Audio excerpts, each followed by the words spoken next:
চুটি চাপৰ মানুহৰ চুটিমুটি ভিডিঅ'টোলৈ আপোনালোককো জনালোঁ স্বাগতম। তেন্তে আজি যাওঁ বলক মোৰ লগত বজাৰ কৰিবলৈ বুলি। মোৰ বিশেষ একো বজাৰ কৰিব লগা নাছিল, কিন্তু বৰমাই ক'লে ব'ল আজি তোক বজাৰখন ফুৰাই আনো। ঘৰত যিহেতু এনেই বৰ হৈ আছিলোঁ, সেইকাৰণে মই বোলো ঠিক আছে তেন্তে বলক। নেমুগুৰিত থকা মোৰ 3 বছৰ হ'ল, তথাপিতো মই এই বজাৰখন ভালকৈ ঘূৰি পোৱা নাই। আচলতে মই ইয়াত বজাৰ কৰিবলৈ নাহোৱেই।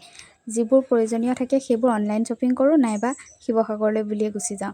আৰু বজাৰখনৰ মাজেদি কেতিয়াবা পাৰ হৈ যোৱা হয় যদি মই বেলেগ ক'ৰবাত যাওঁ। এয়া বৰমাই বস্তু কিনিছে আৰু মই বস্তু কিনিছোঁ। এই দোকানখন দেখি মোৰ বিশেষ এটা কথা মনত পৰিলে। যেতিয়া মোৰ বিয়াৰ আগত মানে মোৰ দাদাৰ এনেকুৱা এখন দোকান আছিলে আৰু প্ৰায়ে মই দাদাৰ লগত গৈ দোকানত বহি থাকোঁ। আৰু এইবোৰ বস্তুত চকু পৰিবই ন, মাইকী মানুহ যিহেতু। আৰু ইয়াৰে কিবা কিবি বস্তু কেইটামান ল'লোঁ। বিশেষ প্ৰয়োজনীয় নাছিলে, হ'লেও ভাল লাগিছে কাৰণে উঠাই দিছোঁ। সস্তাত পাই বস্তাত ভৰোৱাৰ দৰে অৱস্থা হৈছে মোৰো। আৰু এই পাৰ্চটো চাওকচোন কিমান যে মৰম লাগিছে। ইফালে সূৰ্য দেৱতাৰ যি অত্যাচাৰ, আৰু কেইদিনমান পাছত মোক চিনিয়ে নাপাব আপোনালোকে।